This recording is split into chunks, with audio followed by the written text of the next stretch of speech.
Hey, how's it going, guys? It's good to see you. Today I'm actually here with Griffin Johnson of the Armchair Historian channel.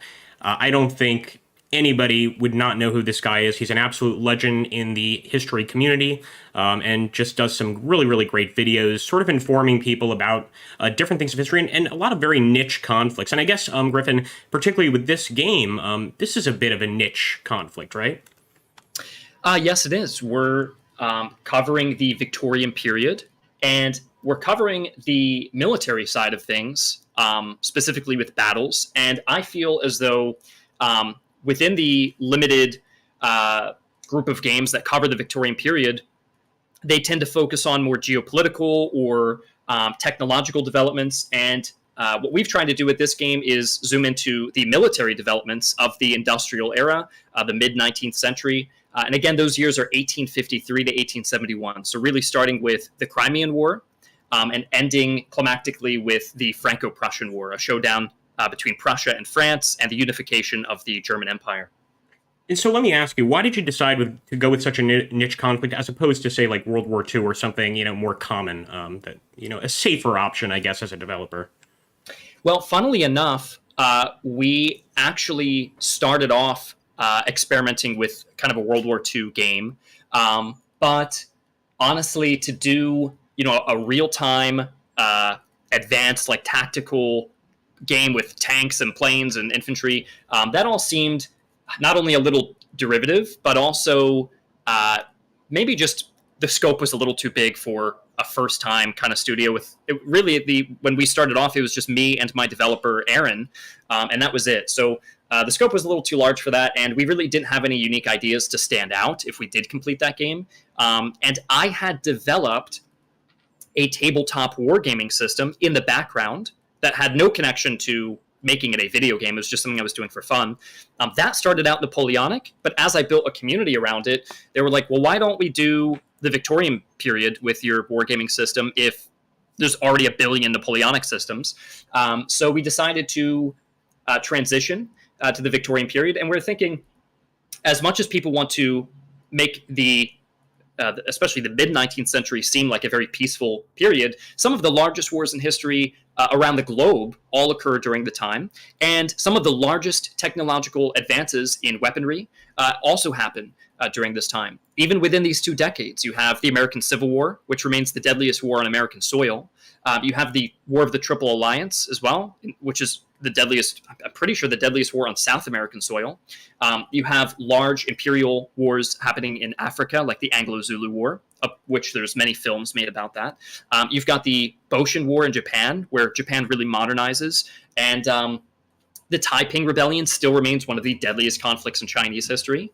You have the Franco-Prussian War, which unites the entire German Empire and really sets the stage of World War I. That dispute between Alsace-Lorraine, that really comes to really becomes a big policy issue during that time, because the Germans take Alsace-Lorraine as a kind of a trophy for winning the Franco-Prussian War.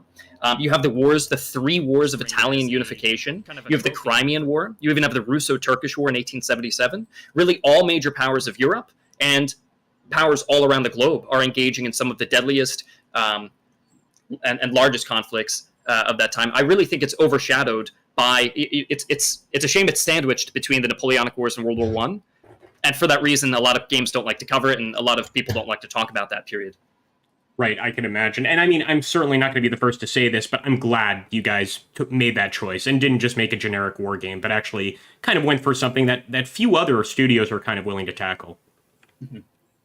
Another thing that I noticed is, there's sort of a different combat system, and certainly we're going to be able to touch upon that in this battle. But what have you done to make this sort of an original combat system as opposed to, like just a game like Total War or whatever? What's different about Fire and Maneuver? Yeah, so I think a lot of people immediately see our battle customization menu, and immediately their mind jumps to, oh, this is completely trying to be a Total War game. And I think for sure we were inspired with the unit cards. We just loved the idea of like drawing all the uniforms and drawing each soldier for unit cards. That was definitely inspired by Total War. As soon as we jump into the battle system, however, you'll notice there's very little similarities at all, besides that it's a battle happening and Total War is about battles. But our game system is turn-based, but it's not. I feel like when you say turn-based and battles, people think those two things don't go well together, because battles are all about reactions and quick maneuvers and things unfolding in real time. And turn-based fits more of it like maybe a strategic kind of game where you're zoomed out, you're really taking your time. So we try to bridge the slower turn-based system and the fast-paced real-time system, and create a simultaneous turn-based system in which both players are creating a set of orders at the exact same time, and when they submit those orders, they carry out simultaneously. So you get to take things a little bit slower, so you can create methodical strategies, and the game doesn't reward a player for simply clicking faster or knowing more hotkeys, but you still get the exciting kind of real-time feel when the orders are carried out and all the troops are rushing to positions, and maybe two cavalry units accidentally collide in a field when they're both given orders to advance. So you still get the kind of surprise and the shock of the real-time actions carrying out, but you get the methodical strategic planning of a turn-paced game, and really the wait times are not very high, because if both you and your opponent are making orders at the same time, there's very little time that you're sitting there just waiting for your opponent to make his orders, and you've got nothing to do. So the downtime is minimized, and that kind of real-time feeling without feeling too stressed is kind of represented, whilst also simulating the kind of command system back then where you actually had to deliver orders, and there's kind of a delay between what happens. I mean, if you think taking a farmhouse is a good idea, but you see your enemies poised to also go in there, you might think, well, if I go in there and he's thinking the same thing, our guys are going to collide at the same time. So you almost have to play the game thinking what the battlefield will become and how it will evolve, and not just reacting to what you see now. That kind of delay is simulated through that simultaneous turn system. Yeah, I'm really enjoying it. I mean, it kind of reminds me sort of like the WeGo system. The simultaneous turns just really reflect, I think, a real battle. You had also mentioned earlier that you didn't want to make everything like everybody moves at once, that you kind of wanted, things to play out, essentially. Yeah, and when you fill out your orders, you'll have, in this case, we've got an 8 order count on our game settings, but you can increase that to be higher. And so you'll have 8 orders to fill out sequentially, and you can plan out each action to happen one after the other. So first you might want to move up the infantry, then the cavalry swings around, and you can kind of set up the board on one area and then let an attack happen somewhere else. Not all of the orders happen immediately, so you've got time to create delays between troop movements and maybe pull your enemy into a trap and then bring the infantry up to maybe flank them or attack them. So, and it also just makes the game easier to read as orders carry out one at a time. But as I was saying, even though we're going one order at a time, you're seeing your opponent's order happen as your first order happens. So you still have those situations where units can collide or try to take the same position at the same time, or are firing at each other simultaneously. Fantastic. Now, something I really do want to touch on, we already have some people here in Mind Chat asking about it, is so the avatars, I guess, for each faction. Can we just give like a basic, and particularly why does Turkey have a turkey? Let's ask that. Well, we looked at, this wasn't just like a decision we made randomly to say like, all right, let's just create every faction as an animal. First, it was an answer to UI of like, how do we want to display each country? It would be kind of boring to have a flag drop down. What could make it more interesting? And in researching this time period, I had been looking at 19th century political cartoons, specifically from Puck magazine in America. And I think the British one is called Pluck. I keep forgetting its name, but they're quite similar names, actually. And they both represent geopolitical situations of the mid-19th century through little animal caricatures that represent each country. So let's say the bear for Russia or the bald eagle for America.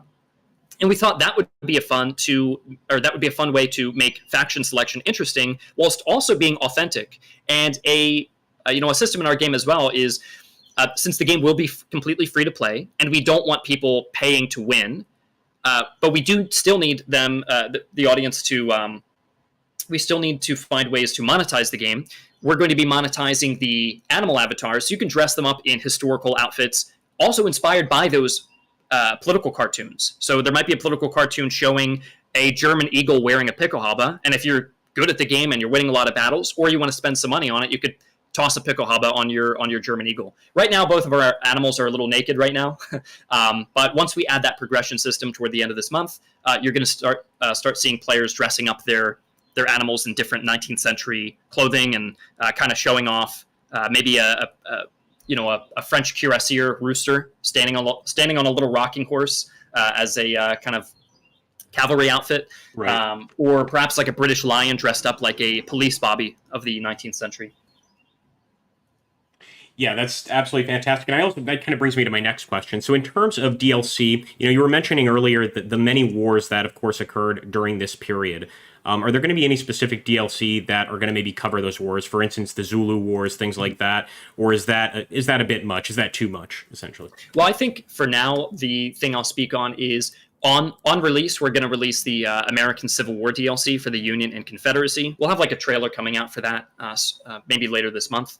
And it'll probably be like $10, and the game is free, so we're really not charging too much for all the content. And then later on, we have plans to do the War of the Triple Alliance in South America and add countries like Brazil, Argentina, and Paraguay. Past that, I have no idea what we want to cover after. But I would like to end development on our early access game this year, having countries from all around the globe. So something in Asia, something in Africa, something in South America, North America, Europe, making sure we're touching on the truly global nature of the Victorian period. As far as which countries we cover, I'm not sure just yet, but we'll reveal more of our plans as we get through the summer. We see what people like, and it's not even a matter of me having plans but not wanting to tell you guys yet. It's more about I want to see what the community wants when the game's out, and we want to build those plans around what the community is asking for. So I genuinely don't have too many plans past South America. I'd like to see what the community wants next. Maybe they want something in Japan or China or India or Africa. That's entirely up to them. Yeah, absolutely, absolutely. And I think just before we get to our battle, and please share whatever you feel comfortable sharing, but you showed me some things on the campaign that I just found fascinating. Mm-hmm. And if you could just give like sort of a basic idea of what you guys are going for. Mm-hmm. But I think obviously most of that is going to be given in the future. Most of that information is going to be given in the future. Sure. I think I'll hold off on showing I could show off maybe a little UI and stuff from it, but essentially we're planning a campaign system in which you're fighting actual military campaigns. So it's not a campaign like, let's say, I don't know, Call of Duty, where you're going mission to mission, and they call that a campaign. You're actually fighting through military campaigns. So the Peninsula campaign in the Civil War, let's say, or the Sevastopol campaign in Crimea. And the player will assume a force, maybe a couple military corps. And within their military corps, you have divisions that you can customize and brigades within those divisions. So you really have that whole military structure.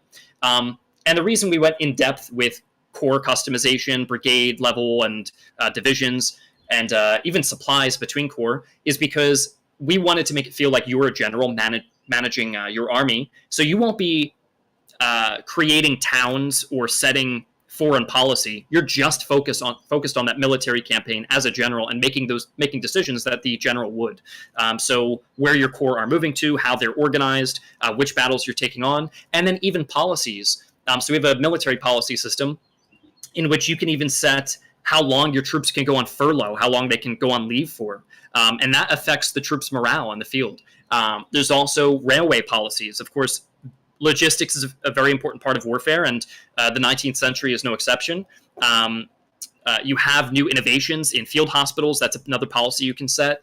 Telegraph lines. And in fact, something fun I think we came up with is that depending on your telegraph lines, and if you're inviting war journalists to your campaign, that can affect the enthusiasm of the campaign that you're fighting. So if you think that you're going to win a big battle coming up, you could invite some war journalists and perhaps set up some advanced telegraph lines, make sure the news is reaching home quickly, and you go into your battle, and if you win that battle, the effects of your war enthusiasm, essentially how you basically win this campaign and the overall morale of the campaign, is going to maybe you're going to receive 2 times more enthusiasm than you would with those telegraph lines, the war journalists. But if you end up losing, it's kind of like a gamble. If you end up losing, that could look really bad on you, and your enthusiasm could tank. And then maybe you want to expel the journalists, shut down the telegraphs, and kind of wage a more quiet war. But by doing that, there's other side effects that come with shutting down things like telegraph lines. So it's not just a matter of making the war public, but telegraph lines also just help with communication. So those are going to be issues that the player deals with. We're going to have a very early version of this campaign released next week for anybody who owns an early access key right now.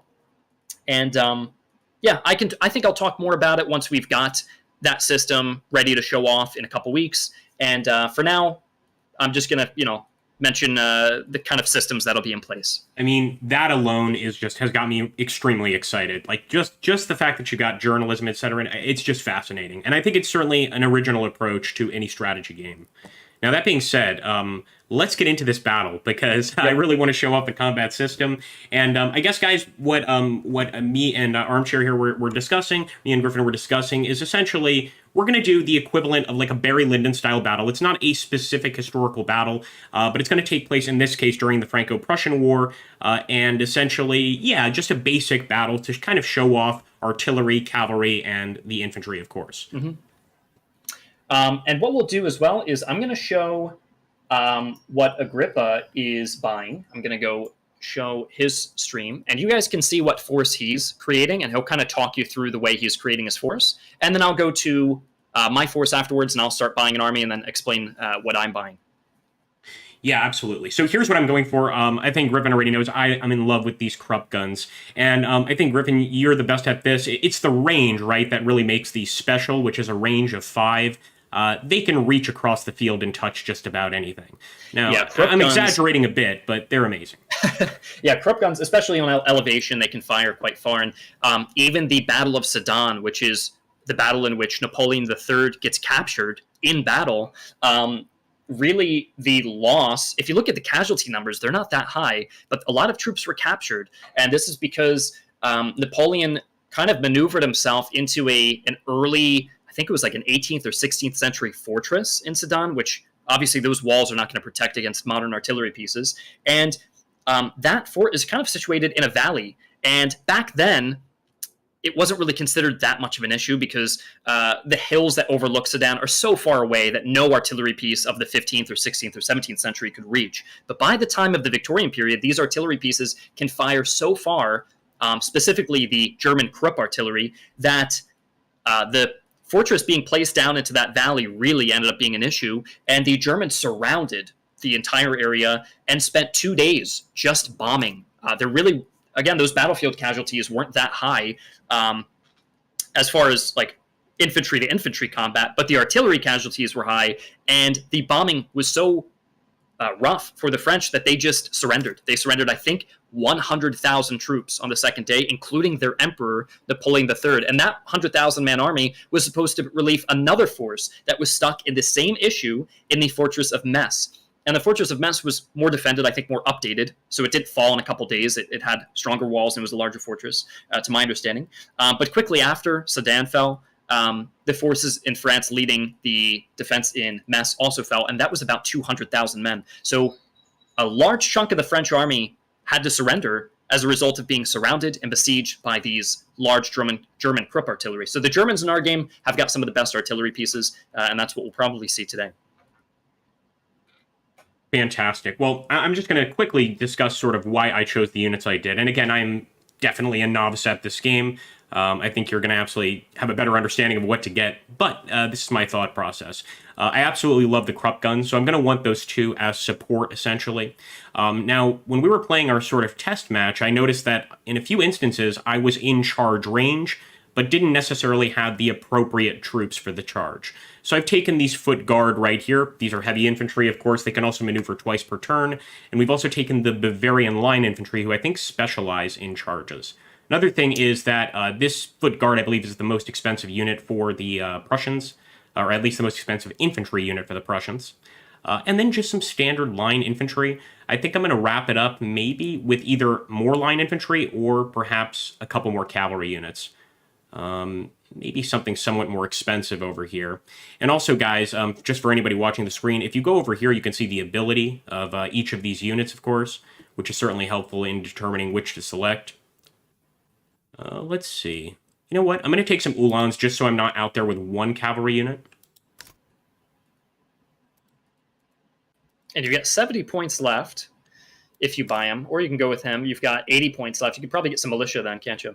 That's right. Get some Lanver, just some very standard militia. And this is a good example of like some of the negative traits. So these are breakable. I guess they would break really quickly. And what does that mean, Griffin? Essentially, if you get a volley on them and they get hit, do they break instantly or?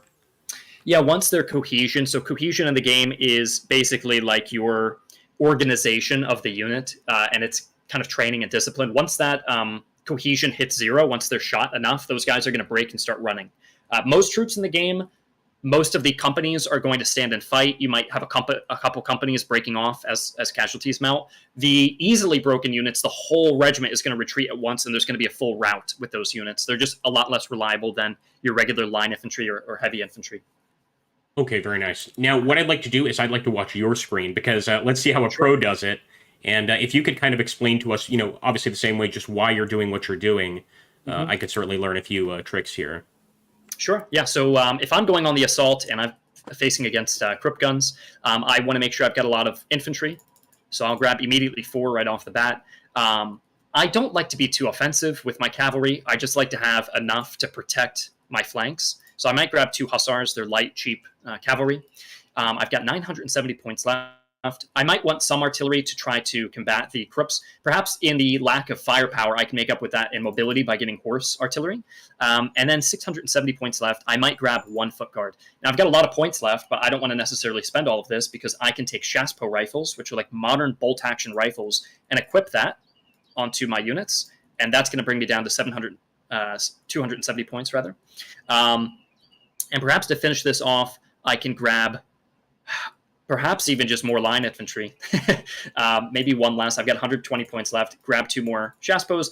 20 points left. I think I'll just leave it at that and waste the 20 points. I think this is a good force. So I've got a lot of infantry coming for you. You're going to have to do a lot of work with the Krupps to make sure that you can combat that's for sure. Yeah, absolutely. Well, I am on the defensive, so I feel slightly more confident because of that. But otherwise, that looks like quite a tough force to face. All right, and with that, I think we're ready to jump in. That's right. Let's get started with this battle. So all we do is just kind of ready up here on the side. Obviously, there is a multiplayer component to the game. We're doing it. And, hey, get a friend or get a group of friends. Because I also saw some 2 versus 2 and 3 versus 3 maps. I know that's not currently in the game. That's coming very soon. Yeah, coming very soon. Yep. Now, I want to give a disclaimer. We should have given this at the beginning. But this game is still in very early access. Me and Griffin, we might have a hiccup, something like that. Don't judge Griffin. It could happen. Let's put it that way. Yeah, it's an alpha. We also picked a map. I'm not sure if this map is going to be... I'm not sure. I forget the map we picked, but some maps have issues loading. If that happens to us, we just need to rehost and pick a better map. It's still an alpha, so there might be some issues there. I think the map we picked may not have been a good choice, but we'll see. I'm still loading in now. If I'm unable to load in for whatever reason, then we just have to pick a better map. But that's an issue that we're just working on now. We still have a month to release. So if you notice any issues where we need to do some restarts or, I don't know, things go out of sync, then that's completely to be expected. And that shouldn't be too much of an issue. It looks like I'm having some trouble unloading on this map. I think we may have picked a bad map for this match. Yeah, no worries. We could also go for that very standard map that we started on last time.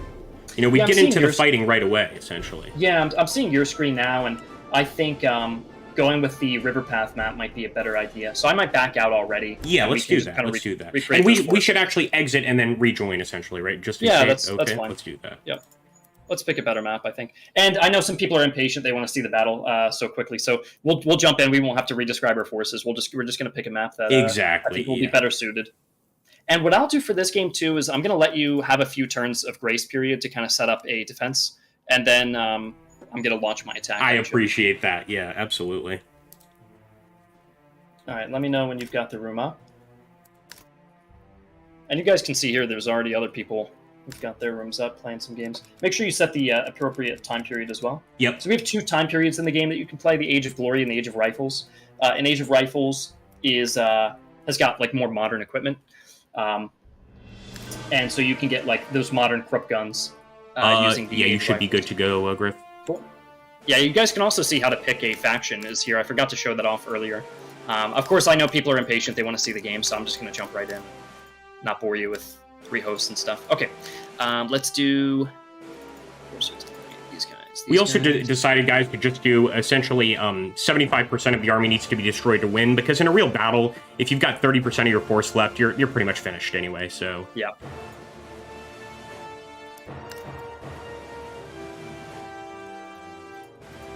There we go. Okay, I'm ready. After watching you create your army, I did change one thing.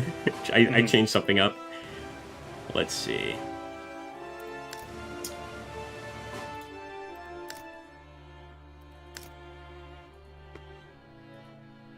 And I think you got, unit of cavalry and then the militia, if you want to replicate that.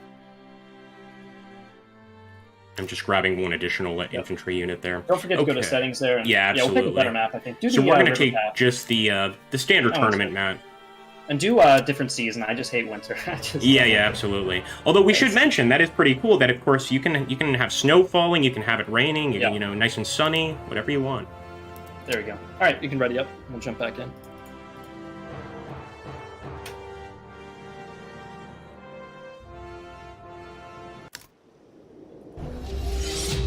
Okay, there we go.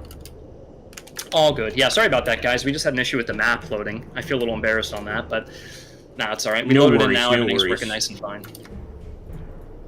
All right, so this is the deployment phase. You can kind of position your troops and see how you want them to be set up. Now, I did auto-deploy, and I asked you before, that doesn't necessarily make you a noob. You can always readjust after auto-deploying a bit, if you'd like. Things aren't to your liking. And again, I'm going to give you a grace period, so I'm going to let you advance. Well, I have to say, that bridge is looking awfully nice. The bridge there. Yeah, that's going to be a good position to hold. Prevent troops from crossing there. We've smoothed out the camera, too. I think some people were commenting on the battle with Pixelated Apollo that we did, that the camera was a bit jittery. So now if you tap it, it has a little bit of smoothing when you move around, so that's nice.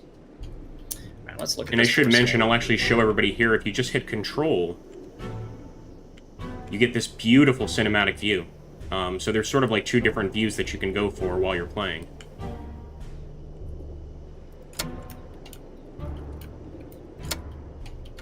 All right, let me go see what people are saying. People are very impatient. They're like, play already, what are you doing? Some people are asking about the loading screens. Will there be different loading screens? Yes, there will be different loading screens. There'll be a few. In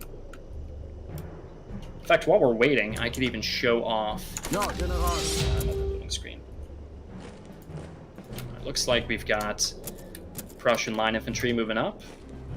The Landwehr moving up as well.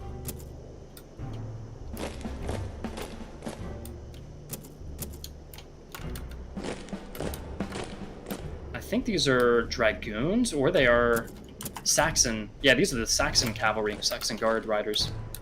Krupp guns, of course. And those are Krupp mortars, so they can fire over troops' heads, and that makes them quite deadly. While these orders are being carried out, I'll go find one of the other loading screens that we came up with. Griffin, somebody bought the key. They're wondering when they can expect to see it. Yeah, after the game, I'll if people are going on Patreon, that's where you can buy a key. If you grab one, even right after the stream, I can give out some keys to the people who bought it on Patreon.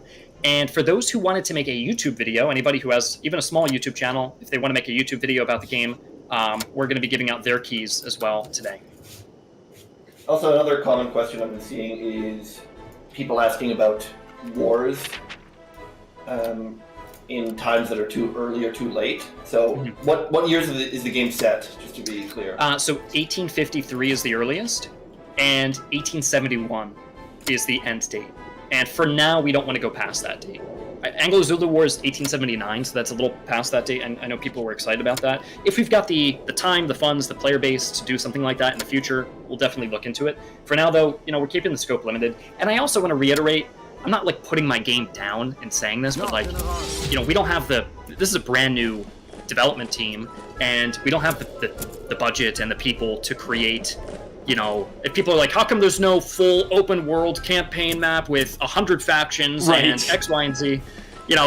This is just our first time making a game, and, we made it free. We want people to try it out, tell us what they think, the good and the bad. And, we're still learning and adding things, and we're also releasing this in early access as a free-to-play. We're going to keep adding to it. If you notice there's bugs or maybe some animations that you think could be improved, those are definitely things that we're going to keep working on with the support of the community. So any feedback is nice, positive or negative, and we're just going to keep working on things. Yeah. But obviously, Griffin, you have a very forgiving community, or I'm not sure if they're forgiving, but you've got a large community. You've got a very, very large reach. I think people are going to give you the benefit of the doubt. I think one of the concerns with a lot of war games is people are kind of concerned that it's just filler. That the developer's not really interested in making something interesting. They're just trying to essentially sell something. And I don't get that impression from you, especially with making the game free. Yeah, this has just been a passion project. Again, it started out as just a wargaming system with friends. In fact, I have a physical fire maneuver board in my basement that I was working on as well before this turned out to become a video game. So, it's just a passion project of ours. The developers, it's a small development team who works really, really hard. And we're just trying to make a fun game for people who enjoy the 19th century and just want kind of a good strategy game where you can take your time, plan out moves, and I wanted something that was cool where there's not a lot of waiting. You can fill out orders at the same time, but I also didn't want something where you're just so stressed out while you're playing it that you're like, I got to get my cup of coffee, I got to get all set up, I've got to get my hotkeys, and you're just constantly button mashing. Aaron and I watch some YouTubers who do. Aaron is our lead developer who's here as well, and we watch some YouTubers who cover RTS games. And a joke that we make all the time is just at how you hear almost the keyboards louder than the actual guy talking, because they're just they've got hotkeys all over their game, and whoever's faster in clicking their buttons is just going to win. And that can be kind of off-putting. It's like, all right, so no matter how good my strategy is and how well thought out my moves are, if I'm not clicking fast enough and I didn't grow up on a computer and can do 200 words per minute, I'm just going to lose against this guy. So that just sounds so discouraging with those kind of games, that we wanted to make something that was a little slower, but not so slow that you're bored waiting for your opponent to make his moves. Of course, this might be a bad example because I've just been passing my turns just to give Agrippa a chance to set up a defense, so we could do more of an attack and defense scenario. Oh, no worries. And again, sorry, Aaron, I did want to mention, guys, we do have Aaron here, so if you've got any questions, related to just the development of the game or really anything, feel free to ask. This would be the time to ask, of course. Yeah, and Aaron's our lead developer. Anything technical he can talk about, and he's reading through the chat to answer some questions as well. Yep. I saw a few people mentioning the scope. They might have just joined recently, so you might want to reiterate. They're wondering if it's just going to be in Europe. Yeah. So future. Right now, all the factions are European. I guess you could call the Ottoman Empire European if they've got Balkan territory as well. Thanks so much for stopping by, everybody on my chat. And then the Union and Confederacy would be sold as a small DLC on release, just as some way to make some money if the game's free to play. That's the way you guys can support the game, is picking up a DLC on release, and then that's going to be our primary way to make back some of the money that we spent on this game. Otherwise, for now, it's just North America and Europe. And then eventually, I do, the Victorian period is a global industrial period, and I want to cover countries from all around the globe at some point. We'll see. Depends on the success of the game. Depends if you guys like it. And, we'll kind of move from there. All right, Agrippa, I'm going to give you one more turn. You've got one more turn to make your moves, and then the French army is coming. I'm seeing I was going to set up and then try and be cool and say what the kids say these days. Come at me, bro. Okay. Yeah. So one turn is perfect. My bad. A lot of questions about workshop and mod support. Yeah. So every map in this game has been created with a map editor. And it's a very easy to use map editor that was made from scratch, made by one of our other developers, Geo. And that map editor will be given to the public. I don't think you even have to pay for it or anything. It'll just launch with the game. I should clarify, though, I don't know if it'll launch with the exact release date of the game. We still want to clean things up a little bit, so it might not be accessible on July 15th when the game's out. But for sure, we've got plans to get that map editor out there, get a Steam Workshop up, and you guys can come up with alternate history scenarios. This map, by the way, is one of the smallest maps in the game. There's another map that spans, it's a 30 by 30. I think this map's like 15 by 15 or something like that. And you might think, oh, 30 by 30, That's just 2 times bigger than a 15 by 15. In reality, though, if you do the multiplication of 15 by 15, a 15 by 15 comes out to be about 200 or 300 tiles. A 30 by 30 is about 900 tiles. So it's not just 2 times bigger. That's a map that gets like much larger and larger as you keep even adding 1 or 2 more tiles to the length and the width. That's creating entire new rows of tiles. So a 900 tile map, you can't even see the end of it. You could have one player with a force of 32 against another player with a force of... In fact, you could do a 3v3 where every player is 32 men. That's about 196 units or something around there on a 900 tile map in a giant battle. And then we also have a multi-day battle system where if the battle goes into the night, you redeploy for the next day. So you could have like a Gettysburg with a 3-day long battle with reinforcements coming in and over 100 units all participating with tons of players. So there's definitely ways to scale up the battles to be much larger. This here is honestly just considered like on the smaller side, or like kind of medium, just a regular kind of skirmish. But you can go quite large. And, the battle we're playing right now is essentially just, a battle that would not even show up in the history books, pretty much. Yeah, probably. Yeah. All right, I am coming for you. Suddenly lost interest in that bridge because I saw all the nice trees. Went that way. And so my artillery is just out of range here. French artillery is not the greatest. That's one thing that... But it's horse artillery, so we can move it a little quickly, which is nice. Then we'll have the cavalry... Put the cavalry on the side. Okay, we've only got 3 range on this artillery. So bad. The caliber is so low on these. I think my Krupp guns are 5, if I'm not mistaken, which is just wonderful. Yep, and if you put that on a hill, that's 6. So double the range on a hill. Well, no, you might want to push up forward a little bit. Yeah. As far as customizing units go, all of these sprites in the game were actually created. We had our illustrators make every part of the uniform as separate layers, and then import that into a program where I could personally assemble every single unit and color in every aspect of every uniform, which I painstakingly did. And Aaron painstakingly programmed that program to be able to do that in the first place. And the illustrators painstakingly went through thousands of layers in 8 different angles in all different animations to draw. So that was just a very tedious process. But that unit editor could also be released at some point, and you guys could have fun designing your own uniforms or creating... I've even just taken the uniform elements we have and made a whole batch of World War I uniforms just using existing uniform elements and recoloring them. I've even taken rivers like this, cleared out the water, put dirt in it, and it comes out almost like a trench line. So you could create a World War I scenario, theoretically, if all those modding tools are eventually released at some point.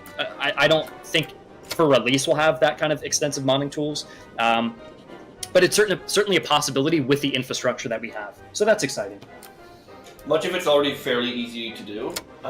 Like somebody asked if they could rebalance units or customize unit stats, which is very possible. Yeah, you have access. I think a player already went into the JSON file that we had and was already editing stats to us around on his, like, just against the AI. So, yeah, modding should be... Here's the thing about modding, to be completely candid about it. If the game is free to play, and the only way for us to recuperate the costs is through adding nations, if we give the modding tools, if we make modding tools so extensive that everybody just makes all the nations for the game, and it's free to play, we have no way to profit, and then there's no way to continue development, and then the game shuts down, it's not going to be good for anybody. So we do need some ways to keep the game alive and to keep profits for the game, and we've kind of put our foot down and said there's going to be no way for a player to spend money to gain an advantage with better units or anything like that. Once you unlock a faction, you have all the units unlocked for that faction. So, you know, if we're not going with sleazy gambling tactics or pay-to-win tactics, the only way for us to truly profit as a free-to-play is probably going to be selling factions or maps, and that's what we plan on doing. We don't plan on abandoning the game once it's released. It's going to be in early access, and we're just going to keep adding tons of content to it, so long as the players keep asking for more. So, one moment, be right back. By the way, Griffin, I don't want to give away my strategy, but I think it's only fair I say, I think I may have spotted a nice big group of your units all huddled together, and my Krupp guns are awfully hungry. All right, we got to go prepare. But at the same time, over by the bridge, you moving up with those cannons so quickly, I just didn't expect that at all. So that's a good example of, sort of the unexpected things that can happen with the simultaneous movement. And we could try to go out here and hit those cannons.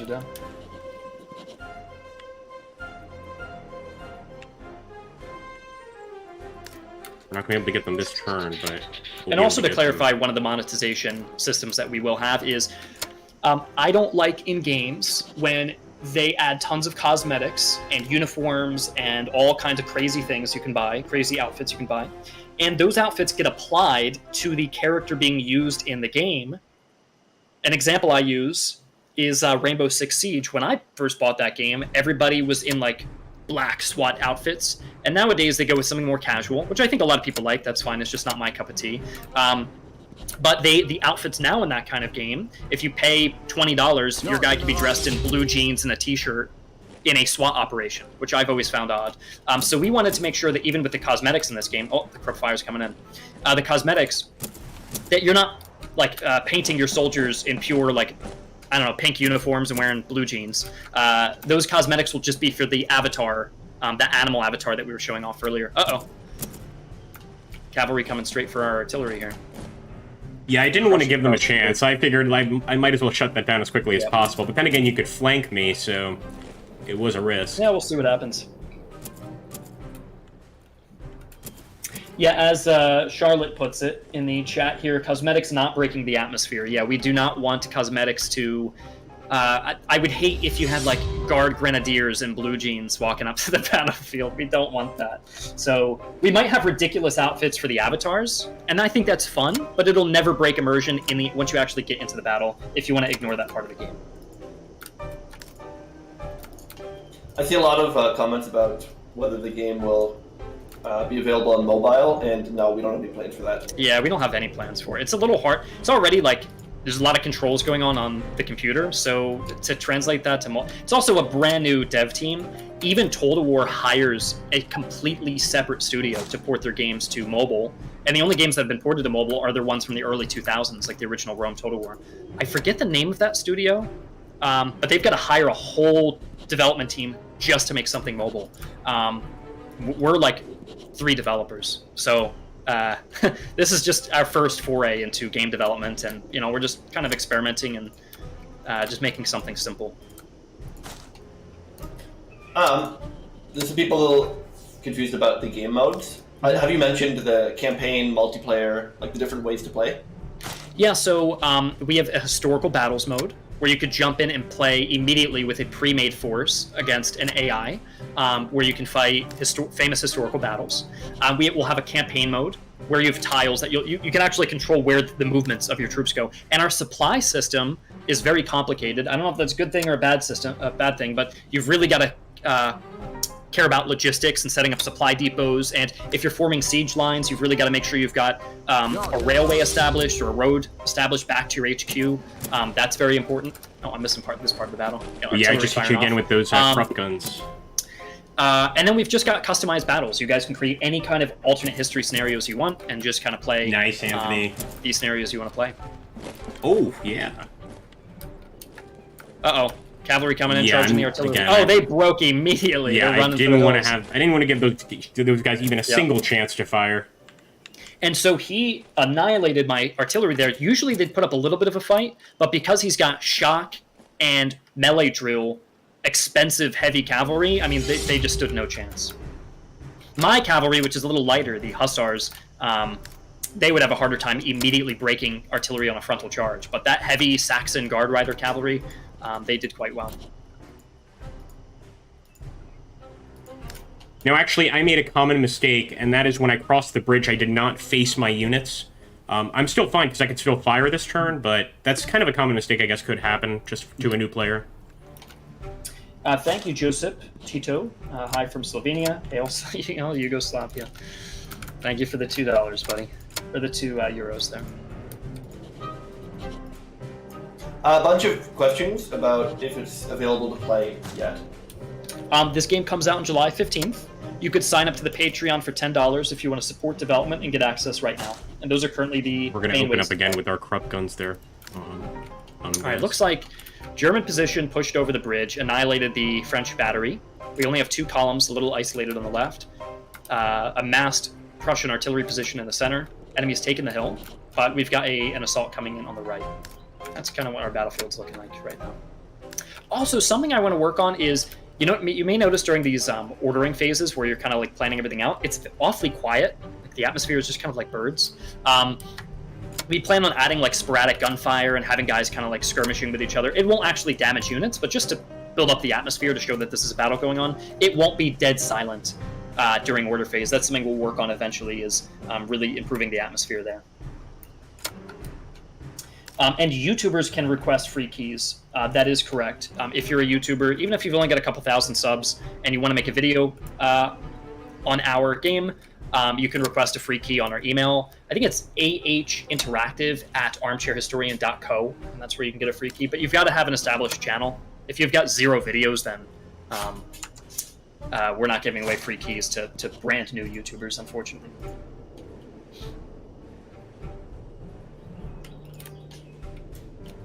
Somebody asked what the favorite mechanic to program for the developers was, and I'm still thinking about that. Favorite thing to develop? Yeah, that's a stumper. I'll ask another dev to see if they've got. I don't think any of them have a favorite thing to work on. Everything's been. Well, there's some fun things. Yeah. You get the odd moment of bliss. All right, let's see how this works out. Oh, beautiful. Through. Units firing. Still some animation bugs you guys can see on my stream. On his stream, Agrippa is the host. There are less animation issues if you're the host. I'm the client, and so there's some little desynchronizations and animations. That's super easy to work on, though, and you guys definitely won't see any animation issues on release, for sure. So that's just something to keep in mind. I just took out the Prussians on the hill. A lot of dead bodies forming up there. I saw that's absolutely beautiful. Like Agrippa's left flank is falling, but his right flank is doing quite well, it seems, over here. Yeah, I'm sort of deciding whether or not I should just repurpose all of those units to the right flank. Yeah.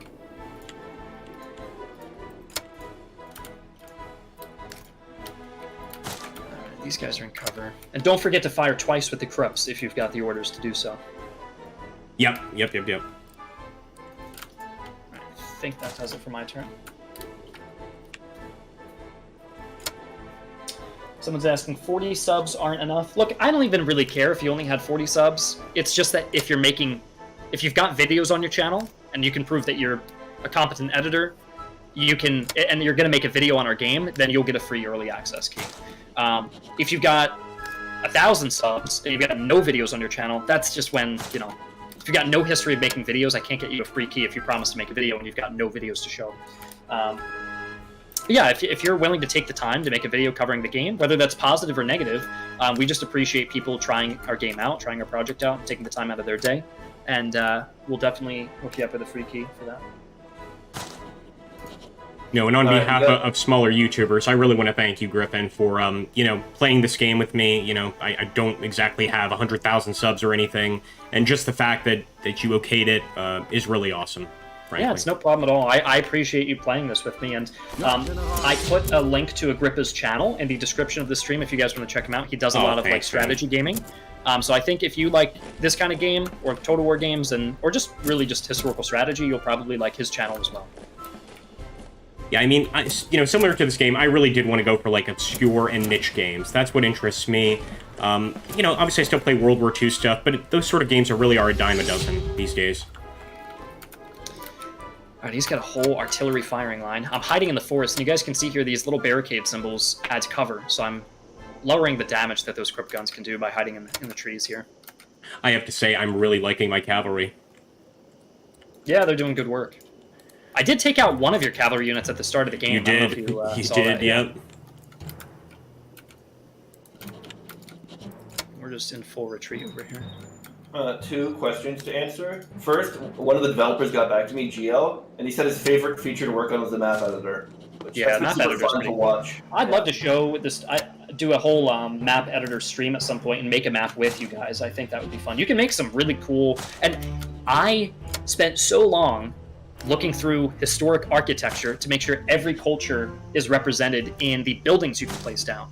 So if you want German-style buildings, French-style buildings, Italian, Russian, British, the northeastern American versus Southern American, all kinds of cultures, Turkish, Caucasian, all kinds of architectures covered, from either historical paintings of these battles and copying those same kind of building styles, or just looking at real-life architecture that still stands today that was built back during this period.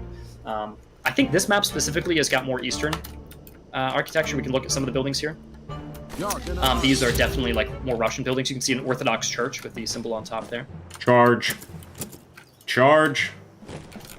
Uh-oh, I'm getting charged again. Oh, side and that's charge. A side charge, yeah, beautiful. Yeah, so my guys are running. Yeah. My guys are just not doing that. I only have 2 companies left standing in that unit. And so the left flank is kind of falling. Troops are falling back there. Artillery is hitting me in the forest. Oh, man. Doing okay, though. The forest is definitely helping out. The craters are getting pretty extreme. I think you've still got me at this point. I'm just trying to mow down as many of your men as possible. Yeah. By the way, A. Davis here in my chat mentioned, this is looking great. Love the importance of logistics in campaign mode. So again, I think just that whole thing you were mentioning before about campaign mode, it's fascinating stuff. Yeah, they care a lot about the campaign. I didn't know if people would care a lot about the campaign. We'll have to do I'll have to do a whole video showing that off at some point. Those kind of campaign mechanics. Right now, mechanically, it's working really well. And we even have AI that has a whole decision-making tree where it knows when to sally out of a fort or when to capture objectives, and that's very impressive as well. The UI is horrendous because we're using placeholders everywhere. The UI is done, we just have to rig it, and it takes a while to make the UI feel good, to click in buttons and scale correctly with resolution. So we put that off until the end. So I could show it to you, but you guys aren't going to be very impressed looking at the UI and things looking a little buggy. But it's functioning really well. You can move up a core, engage an enemy, jump straight into a battle. And something I absolutely love is that I've gone through every single tile. I think there's over 100 tiles for the Crimean War campaign, and I've designated maps to every specific tile that have been handpicked. There's actually some random chance elements to it too. So when you generate a campaign, a tile might be given a chance of being one grassy map versus a different grass field map, so no 2 campaigns will play the same. However, historical locations will always generate that historical battlefield map. So if you play in Crimea and 2 forces happen to engage in the outskirts of Balaclava, you'll get that historical map. Or if the Russians sally out on the eastern part of Sevastopol and attack British siege lines, you might fight the Battle of Inkerman, and it will happen completely organically. And this happens with the Crimean War campaign, the Franco-Prussian War campaign, the Peninsula campaign in the American Civil War, as well as the Overland campaign. Right now, the Crimean War is the most developed, and the other ones we're still working on. But I'd love to show you guys that soon. And supplies are very important. Logistics are very important. Most of your casualties are probably going to be from attrition. So managing supply lines and getting good logistics policies will be very important. You're also not recruiting units directly. You're bringing in corps from off the map. So you might request from Lincoln to bring in the 4th Corps and land them in the peninsula. But if you don't have the supplies and infrastructure to support that corps, immediately those guys are going to be out of ammunition, starving, and losing troops. So every time you call in a corps, it's pretty cheap to bring one in. But the upkeep and keeping that corps well fed and so managing its logistics situation. But he's got a very good defensive position. Now I fired into that whole melee kind of pool that you had there and killed some of my own men, but hopefully killed a couple of yours. I actually meant to ask you if there's friendly fire, so yeah, there is friendly fire. I fired and they made the ultimate sacrifice, those 2 French companies there. And the Prussian cavalry triumphs. These guys are killers. They still have a full 6 companies, and we're going to have to try to take some of them down.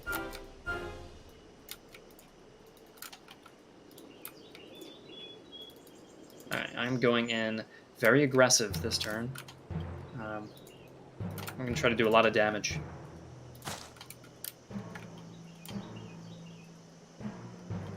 A few rapid-fire questions. Somebody asked if there'd be 2v2s. Yes, we're going to be supporting up to 3v3s for launch. And then for you, Griffin, somebody asked what the button next to the firing button does. So yeah, we have fire at will mode. So if you guys don't like, again, the turn-based, order every specific action type of thing, if you want the game to run a little more naturally, you can use the fire at will button, and guys will automatically pick targets, but it does less damage. So you actually have to make a decision between volley fire and fire at will. I would say, and for the sake of this scenario, Agrippa and I are just playing. We're almost playing with modern weapons and units, but we're playing in a more Napoleonic fashion. You notice all of our guys are standing in line formation. You could spread troops out into open order skirmish lines and use fire at will with long-range rifles, and you get more of a modern combat. Or if you've got smoothbores, which can have a lower rate of fire and lower range, you most likely need to stand in battle lines and do volleys back and forth. So the style of warfare changes based on the technology and weaponry available. In this case, we're playing a Franco-Prussian war in a more Napoleonic fashion, but that's more just because we're talking casually, and doing that modern kind of combat with spreading troops out and using fire at will mode, that's a little more advanced, and we just want to show off the basics for today. But it is quite cool that the different styles of warfare are represented. Simply, your tactics need to undergo. By the way, just for those of you watching, I'm not talking over Armchair. A couple new weapons. I've got the Discord. I have a specific button for the Discord. I'm honestly not sure, Zerko, but it's not he did mention that the DLC is going to bring sort of new factions to the game, and the DLC will because be they have a better weapon. Something you have to it's pay just for, that those formations thrive with modern weapons. So you'll notice your tactics will evolve as the weapons evolve. And just real quickly here, I can see that Armchair's rolling up my side. So essentially, this is what you want to do in a battle like this, is try to get some cavalry there or infantry and just roll the enemy up, attack them from the flank. All right, we're doing now some my guys are trying to go down in a blaze of glory. There we go, look at that. Oh, boy. We broke some of the Prussian cavalry finally. Our guys are putting up a last stand there. They're sick of those Prussian cavalry. The artillery shot straight down the row of my men and took out 3 companies when I tried to leave that forest. But hopefully we kill that cavalry. Our cohesion is quite high there.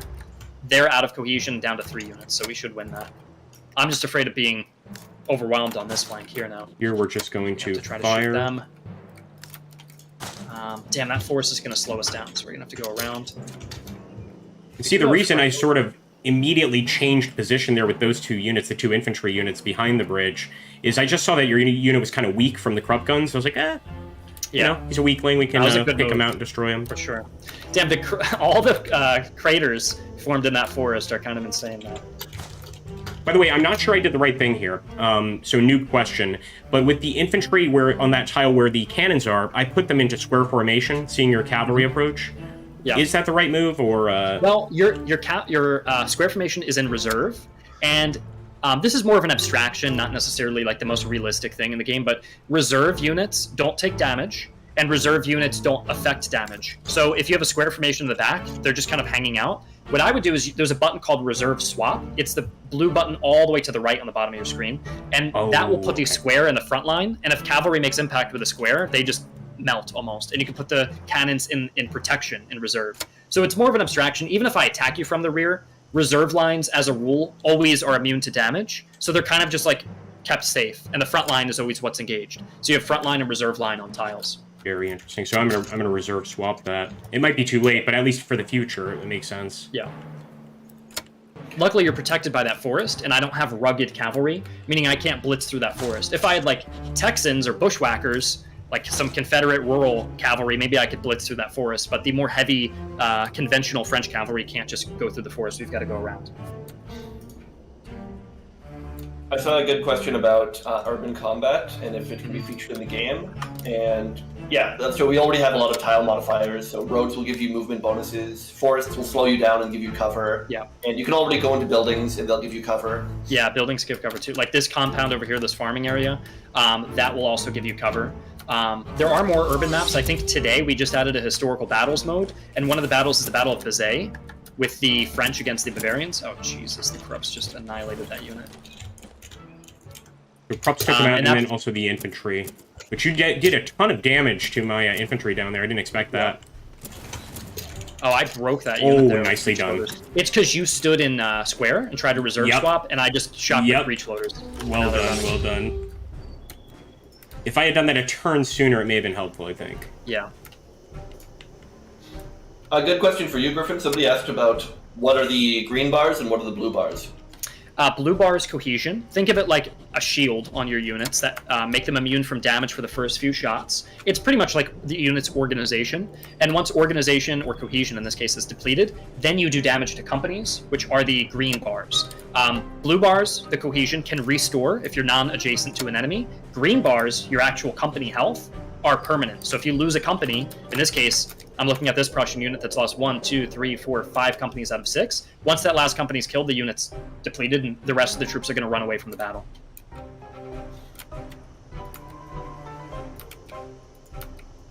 Ja, General. All right, let's see how things play out. My cavalry is sneaking around. It's going for the Krupps. Yeah, I see that. I see that. My poor Krupps. Back charge. We're going for your militia. They are easily broken, so if we hit them, they might run. Oh, man, the casualties are brutal rough on those guys. Yeah. No, I'm definitely down to the last of my men. Yep. Oh, well played, man. There you go. Hit the 70%, yep. To be fair, I expected that. That was fantastic. I love it. I love it. And as you guys can see, I mean, it's very approachable, clearly. Mm-hmm. Yeah, if you hit the exit button, I don't know why that is on some people's computers right now. If you hit the exit button, it wants to try to crash your game out. For me, that's okay. The exit button, it's fine. I don't know what that is.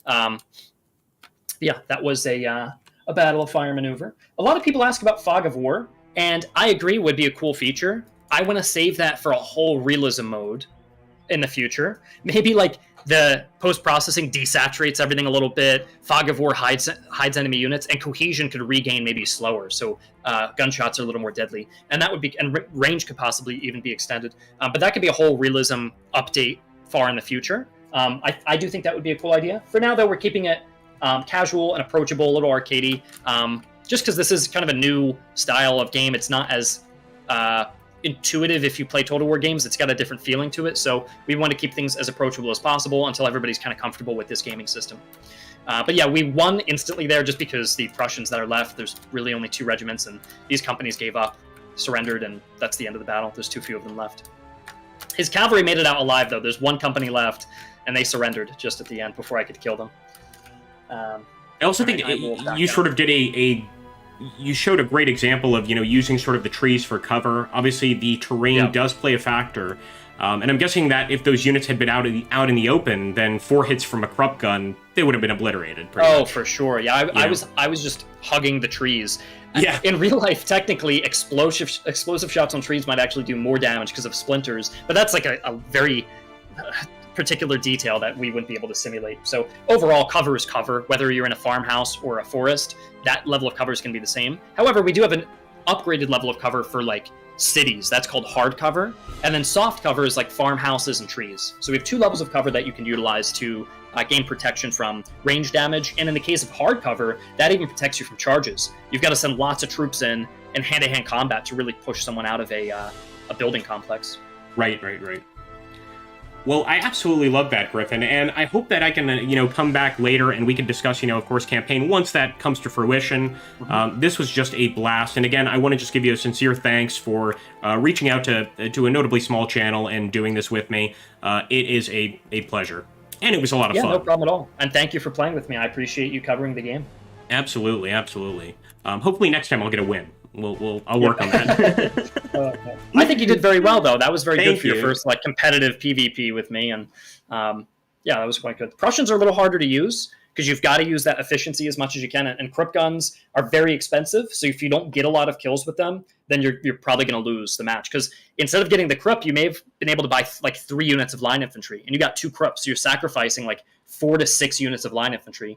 And if you had that instead, I feel like you actually could have beaten me. So the Krupps require a little bit of a learning curve to use. But once you can lock down a position, they can be very difficult to break. Yeah, absolutely. I mean, my whole perspective is once you see that you're probably going to lose, the best thing you can do in a multiplayer game is damage the enemy as much as possible. Yeah, just go down. And I sort of figured getting across that bridge and flanking, I could at least hit those rear units that were already kind of hit by the artillery and get a few kills at least.